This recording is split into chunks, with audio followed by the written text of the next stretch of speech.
So the title tells you everything. Sacramental interpretation of the sacramental vision of the auxiliary movement and the pre-Raphaelites. I'm really going to focus especially on William Holman Hunt, a bit on Jonathan Millet, and look at them alongside the leaders of the auxiliary movement, Pusey and Keble in particular, but thinking about the way in which both of these groups were looking for a new kind of symbolic language. Not simply a recovery of the past.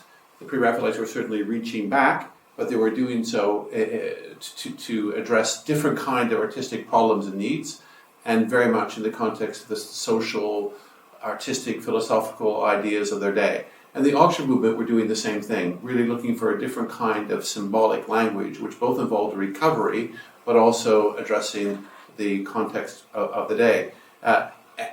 And when people think of the auxiliary movement, they usually think of, people are more commonly would be inclined to think about the sacramental theology and some of the debates around the real presence of Christ in the sacrament of the Holy Communion, for example, or debates around confession or ecclesiology or ritual. Perhaps less so thinking about the leaders of the auxiliary movement, Pusey, Keble, and Newman, as interpreters of the Bible, when for the first period, 1833, 1840 especially, a lot of their work focused on reading the scriptures with the fathers, and through that lens, articulating a different articulating a particular, or what they would have thought of as a fuller sacramental theology. And that reaching back to the fathers was very much about the recovery of a symbolic language. But once again, they thought you couldn't just imitate. It was almost a danger in just trying to imitate. There had to be a genuine recovery, which was related to both personal and ecclesial transformation, but also learning to speak the language of the day.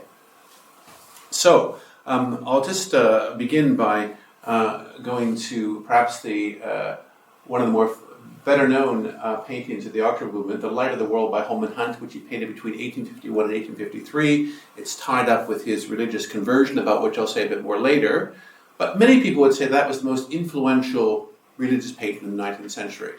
And hard to imagine, perhaps, because today it's probably not the first painting many people would go to as their favorite auxiliary movement or pre-Raphaelite painting. And we know very much what Hunt himself thought about this. There is an irony that this first version, Hunt did 3 versions of The Light of the World, the biggest one and perhaps the best known at St. Paul's Cathedral. This one hangs in a side chapel at Keble College because Butterfield, the architect, didn't want this painting to be in Keble College Chapel at all. He thought it would attract crowds of American tourists, and that would be a bad thing. And so it's ironic that it's ended up there anyway. This is what Holman Hunt wanted this to be, really a painting about his own conversion, but also an invitation to others to hear this, to hear the inner voice, to respond to the one knocking at the door. And he thought he was using simple ideas, symbolic ideas that everybody could see. He didn't need to have a special church knowledge to pick this up, whether that's true or not, but he thought they were self-evident, his symbolism. This is what he said about it. The closed door was the obstinately shut mind. The weeds, the cumber of daily neglect, the accumulated hindrances of sloth, the orchard, the garden, the delectable fruit for the dainty feast of the soul. Well, there we go. Sorry about that. Just as good. No. I'll keep it here. The music of the still small voice was the summons to the sluggard to awaken and become a zealous laborer under the divine master. The bat. He thought this. One of the features of Hunt's symbolism was the way in which he focused on detail. So there's the bat. Who would recognize the bat? Flitting about only in darkness was a natural symbol of ignorance. The kingly and priestly dress of Christ, the sign of his reign over the body and the soul to them who could give their allegiance to him and acknowledge God's overrule. And making it a night scene lit mainly by the lantern carried by Christ, I had followed. The metaphorical explanation of the Psalms, thy word is a lamp unto my feet and a light unto my path, with also the accordant allusions by St. Paul to the sleeping soul. The night is spent, the day is at hand. And it's remarkable, the influence of Hunt's painting. Some of you will know perhaps that it made a tour of the world, the St. Paul version, between 1905 and 1907. I should say the British Empire, so went to Canada, went to New Zealand, Australia, South Africa. This is downtown Fox Point, where I grew up, a little church I attended as a boy, and very, very rural. And the window, which I encountered as a boy, was this particular window. And I had no idea that one day I'd look at this image in person. Yes, so it was very common all over Canada, Australia. You would get windows and reproductions of the light of the world. So very influential. So night scene again, Hunt took great care. He spent long hours in the dark trying to paint, to get the light right in the lantern. Again, the bath. I don't know how he managed that. He probably did get one to stand still. Here we go, the bath again. The weeds, the bare feet of the high priest. Had a lantern made so he could use it for his study. So, Keble College.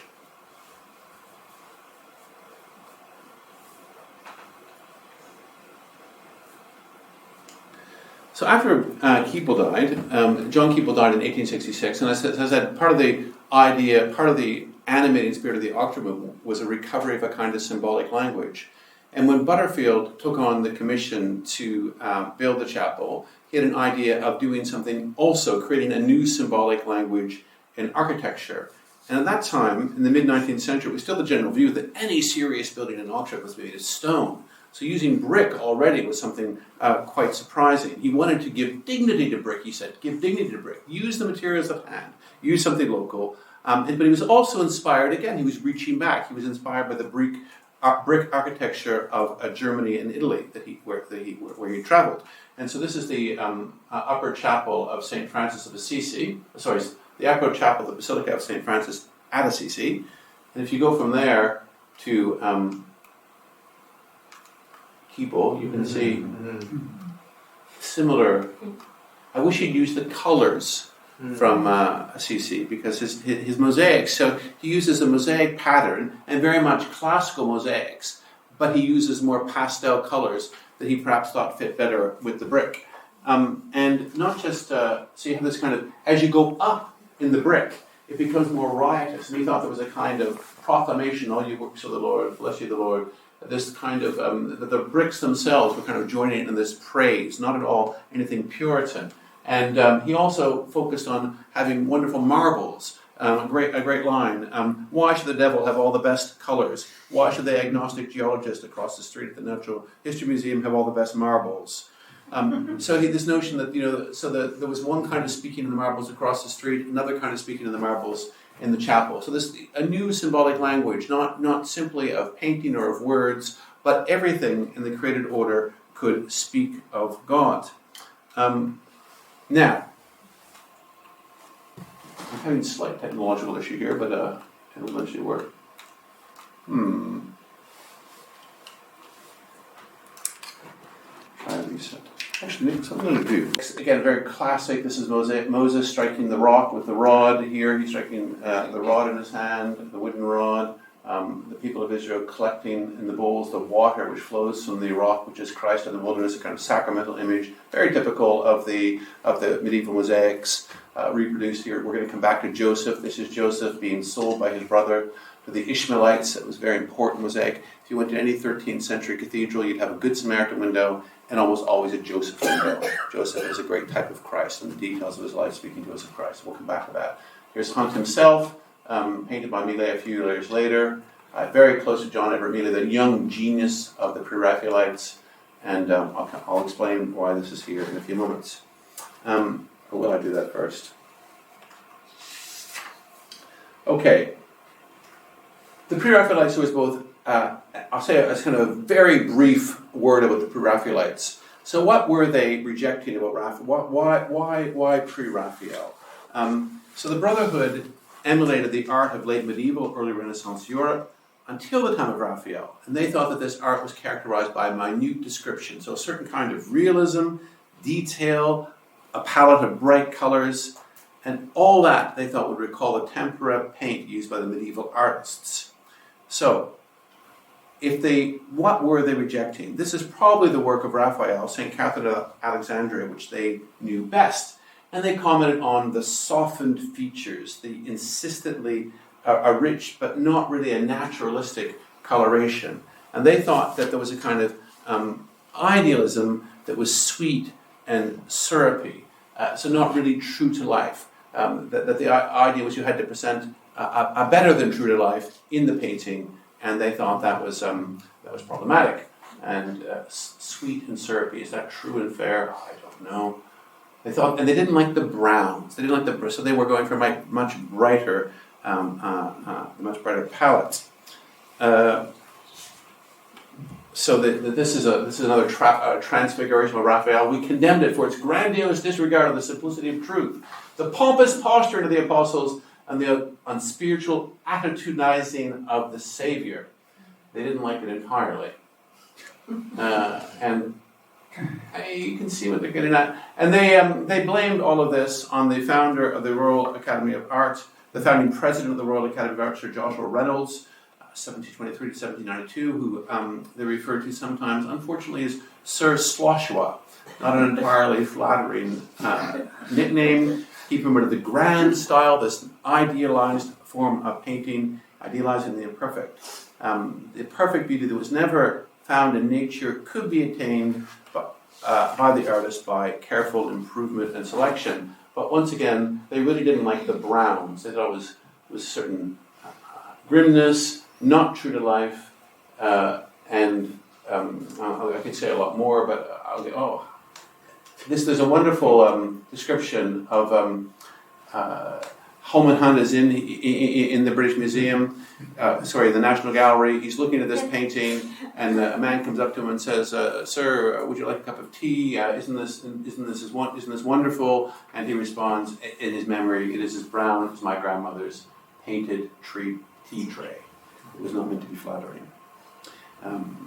He was disappointed by the dark color. So in 1849, Hunt left for France with his colleague Rossetti. They were inspired by what they found in the Louvre. There's the most wonderful copy of a fresco by Fra Angelico. This is not that mosaic or fresco. Tremendous man, like some mighty things by that real stunner Leonardo. Some ineffably poetical Mantegnas. This may have been one of them. I've never been able to figure out if this by different accounts of whether or not this was actually in the Louvre. It was in the Louvre before they went there, and certainly after, whether this is one of the ones they saw. But you get the point. The brightness, the colors, the detail. Fra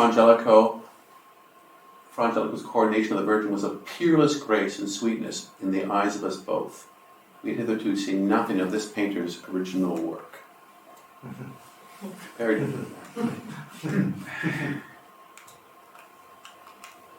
Okay, they didn't like it. Van Eyck's month, they went to Ghent, saw the Adoration of the Lamb, didn't satisfy his expectations, but appreciated it nonetheless.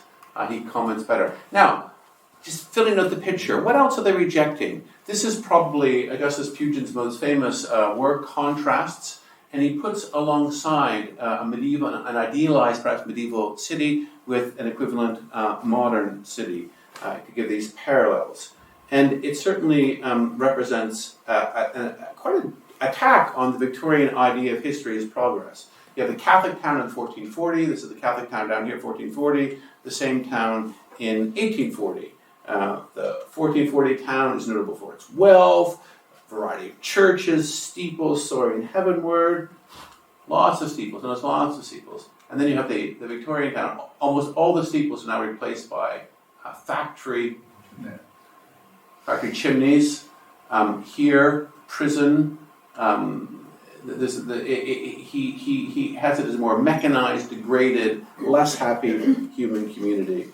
The cruel form of the panopticon is the prison, which is represented here. So Pugin suggests a loss of medieval virtues of community and charity. We instead have the problems of crime and insanity.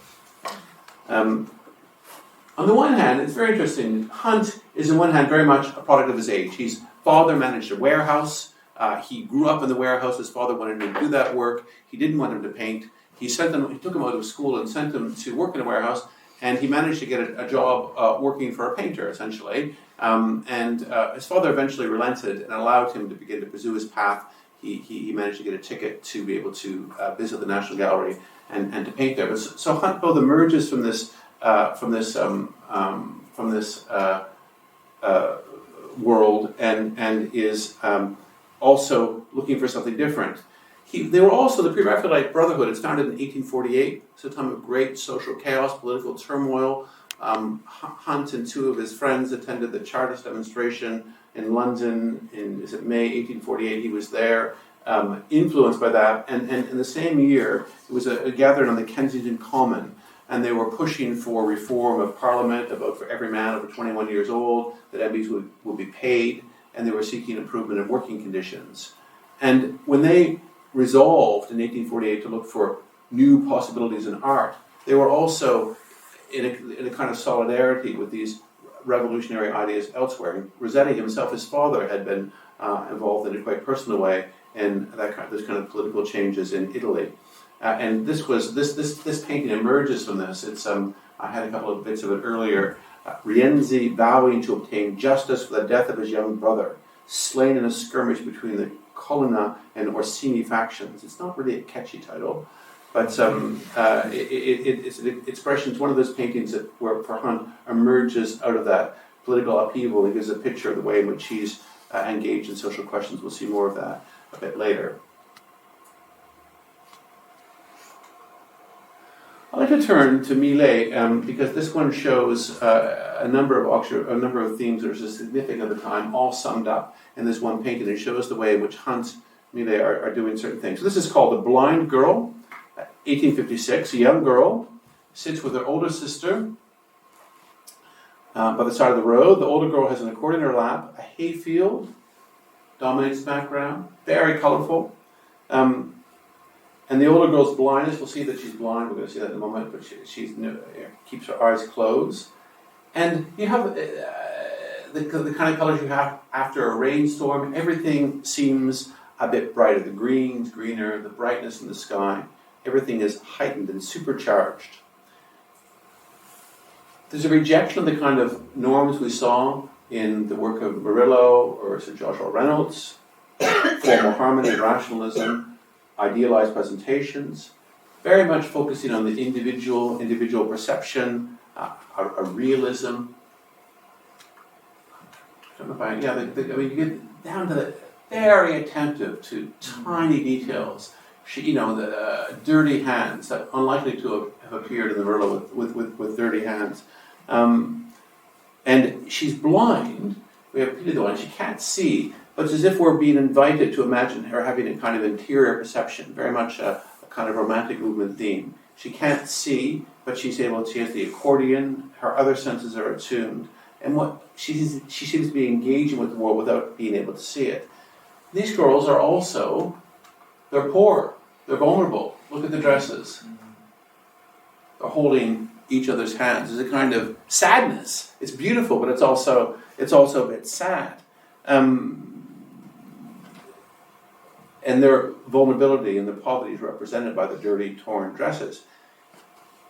You see the same kind of engagement with poverty and the concern for that in this is Hunt before his pre-Raphaelite, the pre-Raphaelite palette takes over, as it were. And this is a painting based on a Dickens novel, Little Nell with her grandfather. She was a fictional character in the novel The Old Curiosity Shop. In the novel's main character, she's an orphan. She leads her grandfather on their journey to save them from misery, but she becomes weaker and weaker and dies.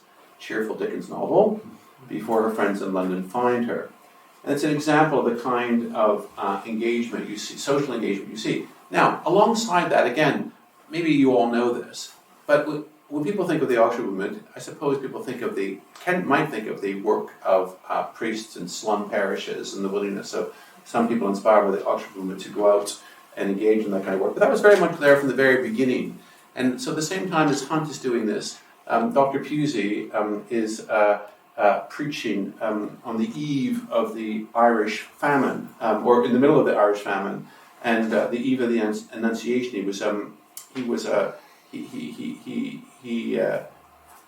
He gave a 30-page sermon which he carefully researched with really quite harrowing details of the suffering in Ireland.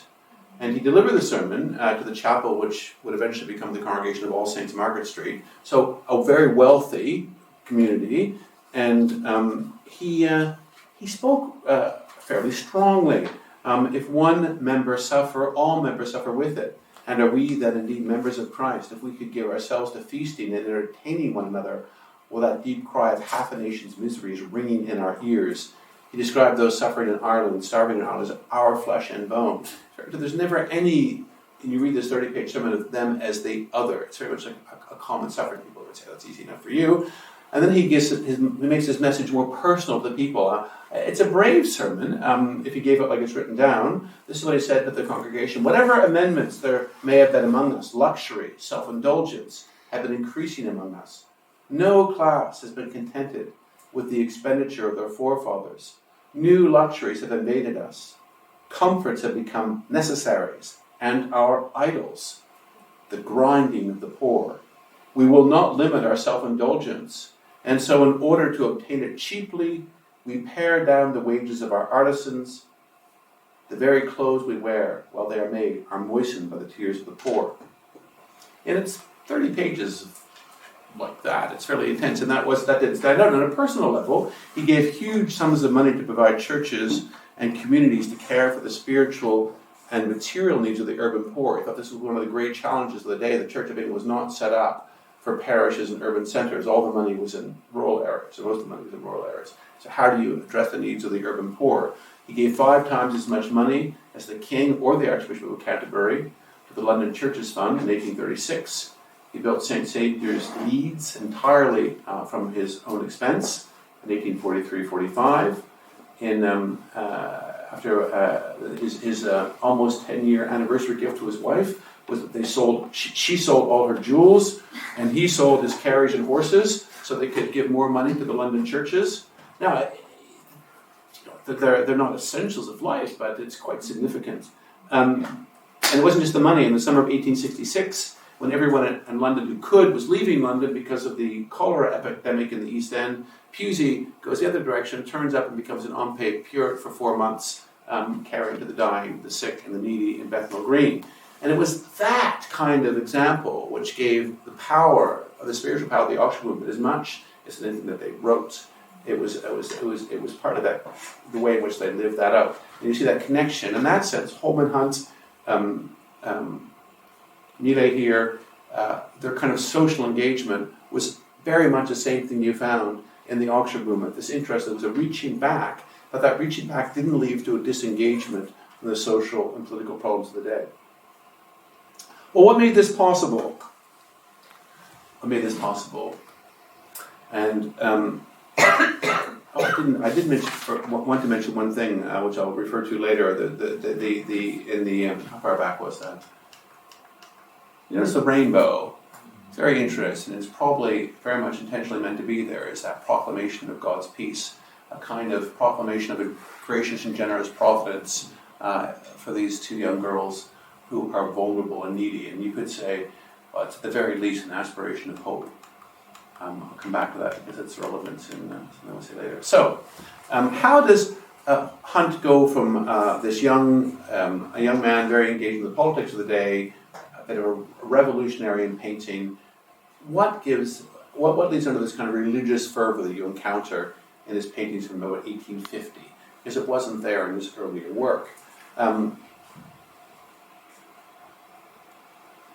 that really comes from his encounter with Tintoretto, with the Venetian painter Tintoretto, mediated by John Ruskin's book, The Modern Painters. And that leads to a conversion for Hunt, a conversion in terms of his search for symbolic language, but also a conversion in terms of the religious life. So he writes an autobiographical memoir called Pre-Raphaelitism and the Pre-Raphaelite Brotherhood. published it in 1905, and he gives long conversations, which he supposedly had in the summer of 1837. So it's unclear just how much of this is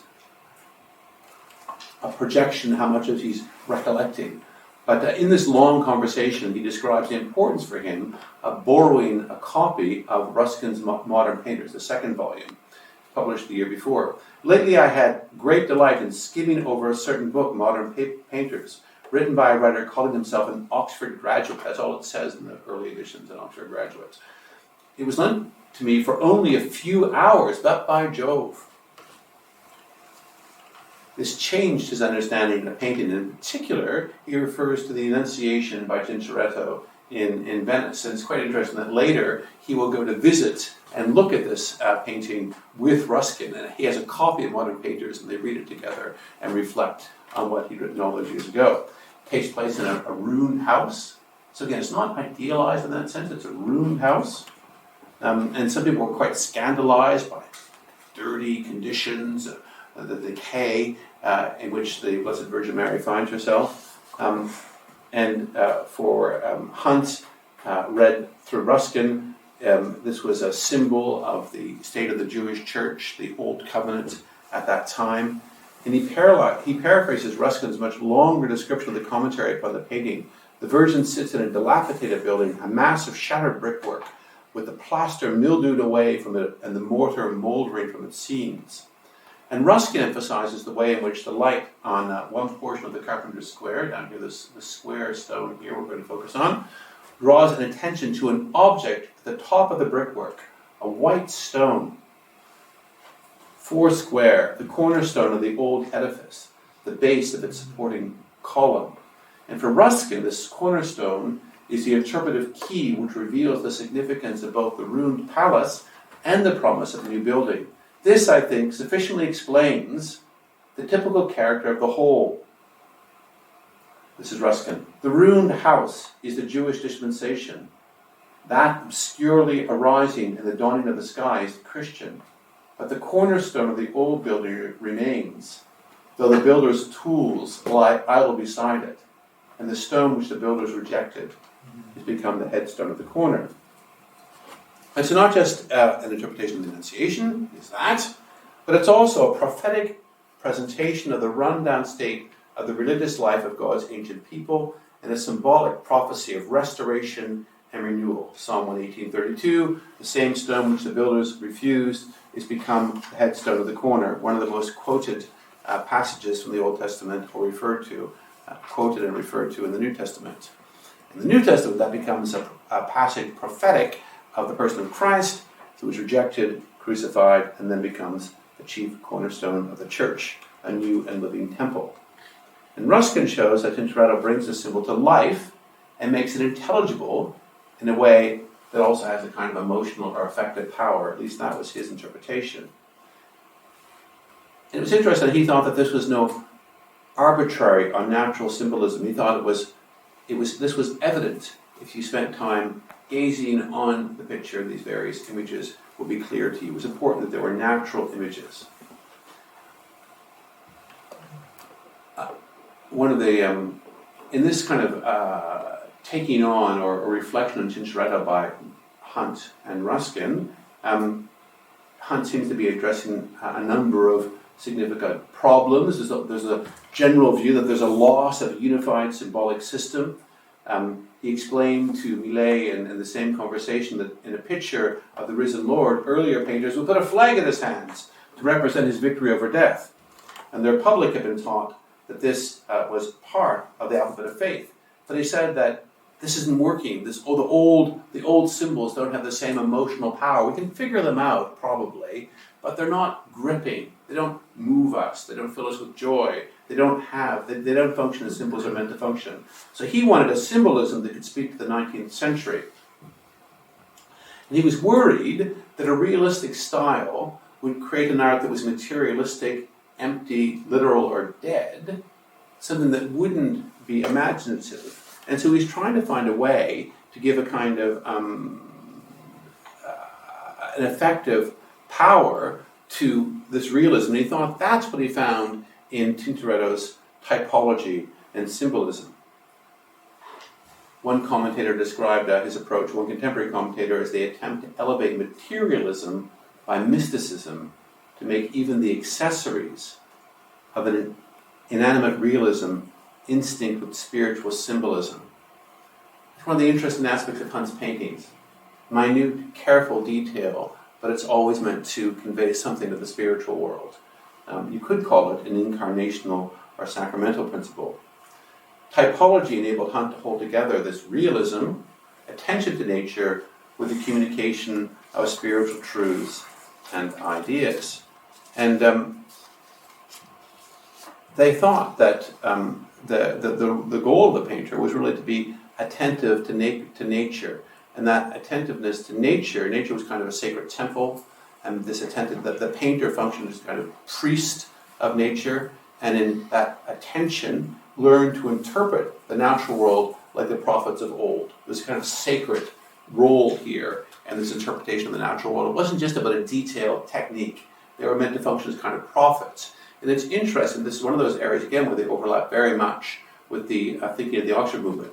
John Keble described creative things as visible words, verba visibilia, naturals, they said they had half the nature of sacraments, that natural symbols, because they bore the stamp of God, created by God, therefore were able to speak of God. Pusey used the same kind of language. He said that everything that was created were syllables of the divine voice that uttered them. So not just symbols that spoke in the past, but were speaking in the present. And that the person who interpreted them was a kind of moral philosopher or a moral theologian of the natural world. And so this notion that interpreting and reading nature, it wasn't simply a mechanical process, but there was something prophetic. That was key to this to their approach.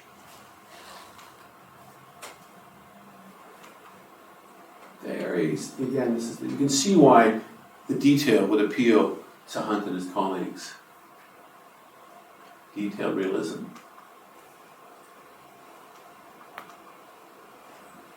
Okay.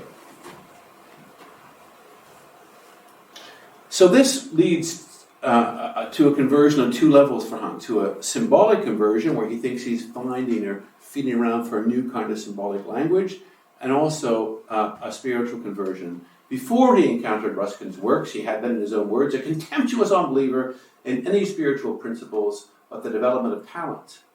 This is what changes. He thought about before that, it was all about talent. Just the right skill, you could achieve that. Whereas afterwards, he comes to see the artist in more prophetic terms. And Shelley and Lord Byron with Keats were my best modern heroes, all read by the light of materialism or sensualism.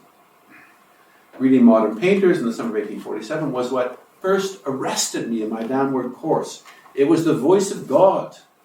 I read this in rapture, and it sowed some seed of shame, sort of turning away. And then he reflects much later on this period and what happened to him then. He writes Scottish artist and printmaker William Scott Bell, and he described this experience of conversion around the time he was working on The Light of the World. When I was young, I had myself been much in want of some certainty as to whether there was indeed a master who cared for aspirations in us higher than the attempt to find happiness without intentional injury to others in our short life.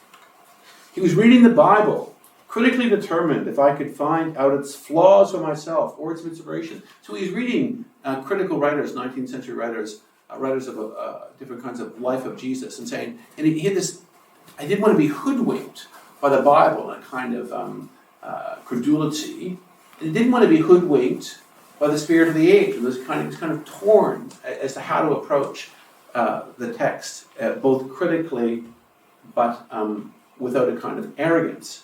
Youth offered me bribes on both sides, pleasures of the material or of the spiritual kind, and as I was weighing, I came upon the text, behold, I stand at the door and knock. The figure of Christ standing at the door haunted me, gradually coming in more clearly defined meaning, with logical enrichments, waiting in the night, ever night, near the dawn, with a light sheltered from chance of extinction, and a lantern, necessarily therefore, with the crown on his head, bearing that also of thorns, with the body robed like a priest, not of Christian time only, and in a world with signs of neglect and blindness. You will say that it was an emotional conversion, but there were other influences outside of sentiment. So this painting really emerges from reflection and from his own conversion. And one of the commentators on symbolism says that this conversion, which gives life the light of the world, it enables Hunt to see how and why all things necessarily bear higher meanings, so that the symbolical and the natural combine, both together make up the real. In the world of religious vision which Hunt created in the light of the world, all things necessarily bear higher meanings, so that the symbolical and the natural combine together to make up the rest. Looking for the clock. Oh, it's in front of me. That makes it easier, doesn't it? Now, we hear this and it's, he's just talking about religious symbolism. Isn't that interesting? Hunt and Pusey were like in another way. They both had a real urgency around this. When Pusey was given his lectures on types and prophecy to a group of Oxford students in 1836, 1837, he asked them what was Cain's first sin. And I suppose, the obvious answer would be murder. But he said, no, it wasn't murder. You can think of them in a kind of grey Oxford day. Their failure was to read the Bible symbolically and typologically. Not the Bible, but to read the account of their parents' expulsion from paradise. Because they would know that they were provided skins when they left paradise to cover themselves. So there was a notion, these skins required the death of animals. And Pusey said, if they paid attention to that fact, they would have seen that Cain would have seen the principle of vicarious sacrifice. And that's what he would have offered an animal rather than what he did. And it was in that failure to read the history of his parents symbolically which led to his bitterness, envy, and ultimately to murder. And you can just imagine the response of the students. It's a long passage where Pusey explains this. Interestingly, it's not only his idea, he's borrowing this from Ambrose, but there was in his lectures and in his things he writes about, there's a kind of urgency to suggest that if we're not seen this way, he thought that if you looked at the problems of the day, what he thought was a kind of empiricism in theology, which he criticized and Keble criticized and Newman criticized, an incapacity to see beyond what facts and scientific study could reveal, that all of this could be both revealed and in some ways responded to by an attentiveness to the symbolic typological reading of the Fathers. And so he thought this was a matter of real urgency. And that may seem strange to us, but some of you may be familiar with the work of Ian McGilchrist. His work, The Master and the Emissary, is perhaps still best known, The Divided Brain and the Making of the Western World. He's written, I'm forgetting the name of his two new books, so it's a 2-volume, I think total about 1,600 pages. The Meaning of Things, The Matter with Things. And in both he focuses on an analysis of how the different ways in which the right and left hemispheres of the brain apprehend different kinds of truth or different kinds of reality shapes the world we live in. And he offers an apologetic for the kind of perception which we find in Hunt, which we find in the leaders of the Oxford movement, which we find in most of the writings of the early church. A kind of perception which both attends to the world in analytic detail and also sees through the surface of things. These are his words. In order truly to see the thing as it is, he argues, attention needs both to rest on the object and to pass through the plane of focus. And this object could be a painting by Holman Hunt, biblical histories, Old Testament ceremonies, a person, any kind of symbolic presentation, anything really. Seeing the thing as it is depends also on seeing through it to something beyond the context, the roundness, or depth in which it exists. McGilchrist argues from his both psychiatric background, philosophical background, that both ways of seeing this kind of what he calls a kind of a capacity to see the surface of things and through things, to see living things, organic things, as well as analytic detail, dead things, process. These are both necessary. But he argues that this is relevant to the kind of society and civilization that we have. And one of his arguments is that we become unbalanced, and that kind of perception which enables us to see a context or a wholeness or living things, that we've lost something of that. And it's having grave effects. And there's a kind of urgency and seriousness that this way we see the world has radical effects that we don't appreciate. If you read him alongside Hunt or Pusey, it's fascinating. They're all saying something similar about the importance of this kind of symbolic, sacramental way of seeing the world. Okay.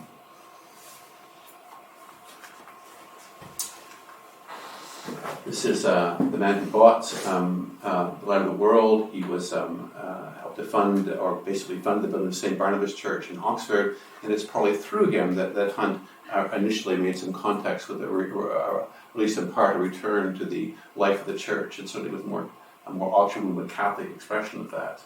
And I'm going to refer to Pusey preaching in a few moments. This is the youngish Dr. Pusey preaching. It wasn't just Hunt who was doing this. This is a fairly well-known painting by Millet. And the text on the bottom of the painting, I don't have the frame here. And one shall say unto him, What are these wounds in thine hands? Then he shall answer, Those with which I was wounded in the house of my friends. Zechariah 13. It's almost certain that this was inspired by a sermon which Millet heard Pusey give. And it displays something of the elaborate symbolic system we see in Hunt's paintings. Many people would say this is meant to be an altar. We're looking towards the east end and the instruments of the Passion. We have a kind of crucifixion here. Back to that. We have a kind of crucifixion here. The affection between, is this Mary at the foot of the cross? The sheep are the congregation, the gathered sheep. In this case, on the other side of the east wind, this doesn't entirely work. He used sheep heads from a local butcher to make them. There's a well in the drawing, which there's a drawing of this painting in which there's a well, which is people thought his goal was to put a font there, and we have, where's the triangle? Right here in the very center is he evoking God, the Holy Trinity. The dove which returns to Noah's Ark, the ladder, you see all these instruments of the Passion, the dove of the Spirit. It's full of, I'm not going to spend a lot of time on it because if I do, we'll be any time for conversation. But again, so we look at that and nothing seems particularly extraordinary about it. Blood on the feet as well as on his hands. Boy carrying a bowl, is this the font? This is a young John the Baptist kind of figure in his fur.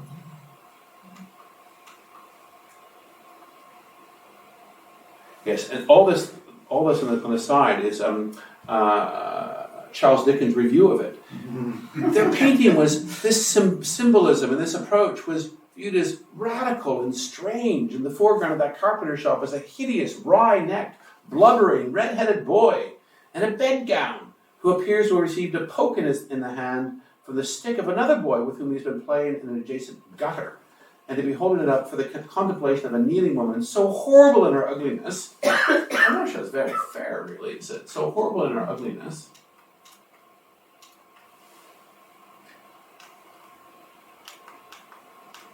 So horrible in her ugliness. It's not really fair.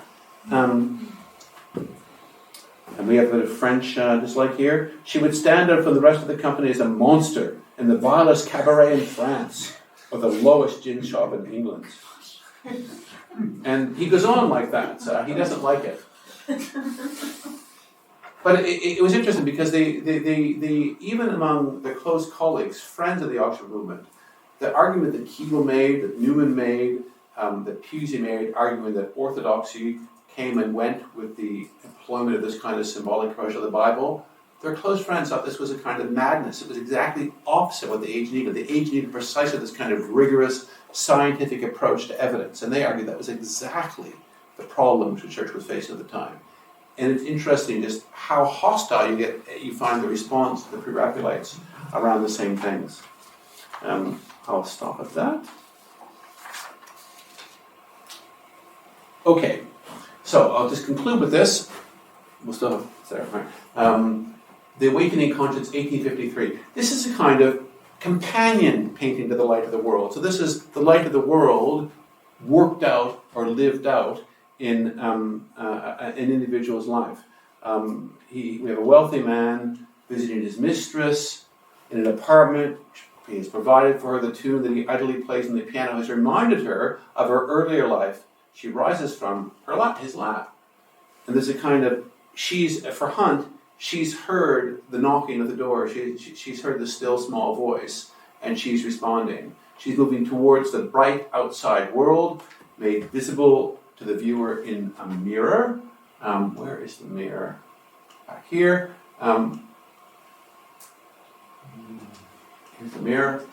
And he may be evoking Van Eyck's portrait of Giovanni Arnolfini and his wife. And the movement towards nature is a movement toward the voice of God speaking in her soul. This is what Hunt says. He wants this painting to show how the still, small voice speaks to a human soul in the turmoil of life. He intended it to be read, and it's full of details, full of wonderful details.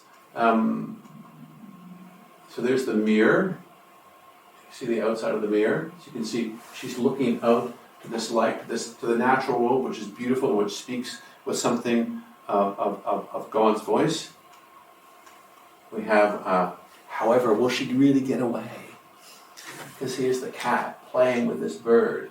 Is she really going to get away? Is she really going to leave the clutches of this awful man?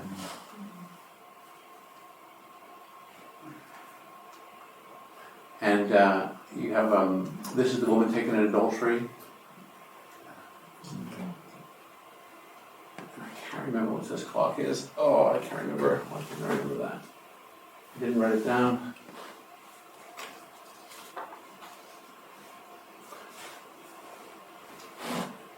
The discarded glove. Hunt thought that this suggested that she herself would be discarded. And we have the web in which she might be trapped. And yes, this is it. I'm not sure this is obvious. See, Hunt thought his symbol should be obvious. That this is this is the woman trapped in a claustrophobic glass dome from which she cannot get out. And again, the woman taken in adultery in the Gospel of John, go and sin no more. Is there something to do with the time of that, like 5 to midnight and That's very interesting. Yes, is this the master returning at night? Yes, it's a great question. I'd be surprised if any detail like that is not significant. I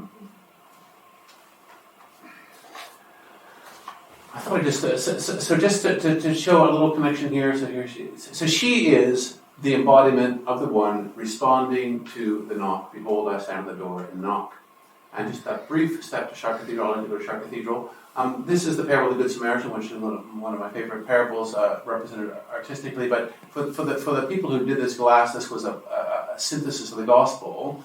But the Good Samaritan, you could say this man leaving Jerusalem, about to go down to Jericho and follow among thieves, he's also at that moment of decision. It's very interesting the way in which these things are evoked. And John Keble gives a sermon on this parable, very much in the line of what we see here. So for Keble, following Augustine and Origen and Ambrose, this is the man who went down from Jerusalem to Jericho. He's gone from the city of peace, the city of union with God and humanity, to the city of the curse. Of course, you fall among thieves, temptation, devils, sins, disaster. But the person of each one of us, Adam, but ultimately the fullest meaning, the person of Christ, who opens not his mouth, gives his back to the smiters, gives his life up in a posture of prayer, and will be crucified on a cross with the instruments of the passion. Only these thieves are very kind because they're taking off his garment in one piece so they can cast lots for it afterwards. And then this person becomes risen from the dead, the Good Samaritan, also Christ, who heals the man. I'm going to show you this last piece. So part of what Hunt was doing, and part of what this kind of reading is doing in the auction movement, is they're inviting us to see and discern the person of Christ and a kind of confident providence of God in unlikely circumstances. This is one of Hunt's more famous later paintings, The Shadow of Death. and this is meant to be our Lord's mother, startled as she sees this prophecy of the cross. But again, that emphasis on detailed realism, but then through that detailed realism, a kind of prophecy which finds God's purposes, God's action, God's presence in the details of daily life. I'm going to conclude with this one. I guess this is another parable of the Good Samaritan, emphasizing that it's not this coming down from Jerusalem to Jericho, it's also the coming down of the created order from God, and then the return of all things in Christ. We have the creation of the sun and the moon, and of course, the creation of light in day 1 couldn't be the sun and moon because there was no sun and moon until day 4. So you have the creation of the angels, and this idea that again, this symbolic language is imprinted in the whole of the created order, not just on biblical stories. And this last one, I wanted to connect this. This is a patristic interpretation of the book of Joseph, very much in glass, but this is just from the account. So this is Joseph, the patriarch, being betrayed by his brothers and thrown into a pit, and they meant it for evil, but God meant it for good. I think it's very much that same image you find in the Millet painting of the rainbow. So you kind of have this tragedy of betrayal, which we're invited to join in, but presented in a way that affirms the providence of God working for good at the end of the story. And that symbolic approach is present both in the way that Pusey, Newman, and Keeble read the scriptures and the way that Hunt reads the scriptures. So I think I'll stop there. You've seen there's a really interesting connection between the kind of search for the recovery of a symbolic language in the Pre-Raphaelites, particularly in Hunt and Millet. I think you see it best in them. A preoccupation with realism, but the kind of preoccupation with realism which was meant to come with a kind of prophetic vision. It's not just about technique, it's not just about how you see. The painter is a kind of moral philosopher, a kind of priest of the temple of nature. That same attempt to recover a symbolic vision really animates and guides the octave movement. And in both cases, again, it's interesting in how this retrieval of a certain way of seeing doesn't lead them to disengage from the social, political problems of the day, but very much engage them in a way that leads to real social transformation as well as a spiritual one. Does this give us any time for discussion? Comments? Yes. So I'll stop now because I could just talk. I have another 40 slides if you ask any questions of others of Hunt's paintings you want to see.